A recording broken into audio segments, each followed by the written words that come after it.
अस्सलाम वालेकुम, कैसे हैं आप लोग। मैं हूं इमरान और मेरा आज का टॉपिक है सबसे बड़ा जालिम कौन। उम्मीद है कि आपको मेरा लास्ट टॉपिक हिंदू और मुसलमानों से एक सवाल पसंद आया होगा। वर्ड जुल्म सुनते ही आपके माइंड में बहुत सारे जालिम लोगों के नाम सामने आ रहे होंगे, लेकिन मैं आज उन जालिम लोगों के बारे में आपको नहीं बता रहा हूँ, बल्कि मैं आज ऐसे जालिम लोगों के बारे में बताने जा रहा हूँ जो बहुत अच्छी ज़िंदगी गुजार रहे हैं, लेकिन उनको पता नहीं है कि वो सबसे बड़ा जुल्म भी कर रहे हैं। ताज्जुब तो इस बात पर है कि इस तरक्की याफ्ता और टेक्नोलॉजी वाली दुनिया में भी ऐसे जालिम लोगों की तादाद करोड़ों में है। हर गुजरते दिन के साथ झूठ, धोखेबाजी, सूद, रिश्वत, रेप, क़त्ल व गारतगिरी, बेरोज़गारी और गुर्बत बहुत बढ़ते जा रही है। हर इंसान परेशान है और प्रॉब्लम्स का शिकार है। बड़ी तादाद में लोग बेचैनी वाली ज़िंदगी गुजारने पर मजबूर हैं। अगर हम चाहते हैं कि हम शांति, मोहब्बत, पीस, ब्रदरहुड वाली ज़िंदगी गुजारें, तो हमको असल रीज़न का पता करना होगा कि आखिर हमारी ज़िंदगी ऐसी क्यों गुजर रही है। जब हम धार्मिक किताबों को पढ़ते हैं तो हमें बेसिक रीज़न का पता चलता है। इंसानों की बड़ी तादाद ने एक अकेले रब को छोड़कर किसी की भी पूजा करना शुरू कर दी है, किसी से भी प्रार्थना कर रहे हैं, और यही सबसे बड़ा जुल्म है। इसी जुल्म की वजह से हम तमाम इंसान कई धर्मों और ज़ात पात में डिवाइड होकर रह गए हैं। अगर हम अपनी ज़िंदगी से बेचैनी दूर करना चाहते हैं, खुशहाल ज़िंदगी गुजारना चाहते हैं, तो हमको इस जुल्म को ख़त्म करना होगा।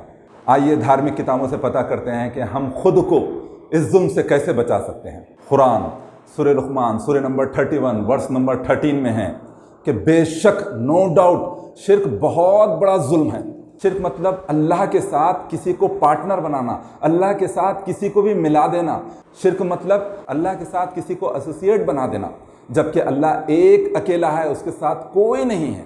कुरान में ज़मीन, आसमान, सूरज, चांद, सितारे, बादल, बारिश, धूप, तमाम टाइप के जानवरों की मिसाल देते हुए अल्लाह इंसानों से सवाल कर रहा है कोई जो ये सब बना सके, इन सब को चला सके? कौन है जो तमाम इंसानों को खाने के लिए देता है? कौन है जो आसमानों से बारिश बरसाता है? कौन है जो जमीन से तरह तरह के अनाज तुम्हारे लिए निकालता है, जबकि तुम सिर्फ जमीन में एक बीज बोते हो? कौन है जो तुम्हारे लिए हवाएं चलाता है? क्या तुम सोचते समझते नहीं? क्या तुम अकल नहीं रखते?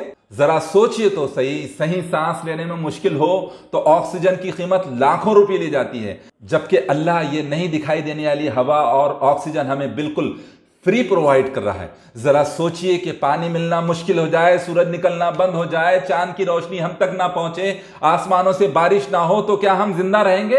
बिल्कुल भी नहीं। तो फिर हम किसी को भी अल्लाह क्यों बना लेते हैं, जबकि कुरान में बहुत डिटेल में अल्लाह ने तमाम इंसानों को बताया कि पैदा होने वाला, मरने वाला, दिखाई देने वाला, खाने पीने वाला अल्लाह नहीं है।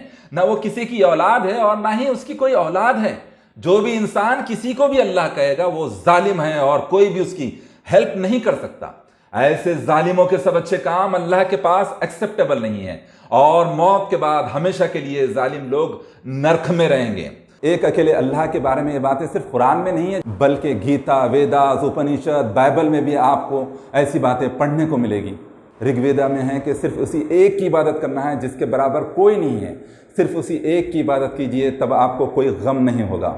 अधर्वणा वेदा में है कि सिर्फ वो ही सबसे बड़ा है। छंदोग्य उपनिषद में है कि वो एक है, उसके सिवा कोई नहीं है। स्वथर उपनिषद में है कि वो ही एक सबका पालनहार है, जो अपनी ताकत के बलबूते पर तमाम जहान वालों की हिफाजत कर रहा है।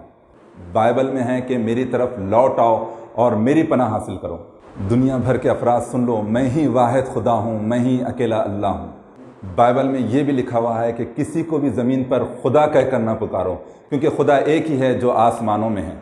इन किताबों में ये भी लिखा हुआ है कि अगर हमने एक अकेले अल्लाह की पूजा नहीं की, उसी से प्रार्थना नहीं की, तो मौत के बाद हमेशा हमेशा के लिए नरक में जाएंगे। आज के इंसान ने इतनी तरक्की कर ली है कि वो ज़मीन की गहराई से लेकर आसमान की ऊंचाई तक पहुंच चुका है, लेकिन अफसोस कि इतना पढ़ा लिखा होने के बावजूद भी वो अपने एक अकेले रब को पहचान नहीं पाया है। बहुत ही अफसोस की बात है, और यही सबसे बड़ा जुल्म है। आइए एक अकेले अल्लाह की पूजा करते हैं, उसी से प्रार्थना करते हैं कि मेरे भारत देश से जराइम, बेरोज़गारी और गुर्बत को ख़त्म करे, सब भारत देश के वासियों को जो है खुशहाली वाली ज़िंदगी दे। आमीन। मुसलमानों से एक सवाल, सब मालूम होने के बावजूद اپنے غیر مسلم بھائیوں اور بہنوں کو بتاتے کیوں نہیں؟ لوگوں تک اسلام نہیں پہنچانے کی وجہ سے کہیں ہم پر عذاب تو مسلط نہیں کیا جا رہا؟ ذرا مسلمان بھائیوں سوچئے گا، کیونکہ قرآن اور محمد صلی اللہ علیہ وسلم کی زندگی تم کو معلوم ہے۔ جزاک اللہ خیر۔ السلام علیکم ورحمۃ اللہ وبرکاتہ۔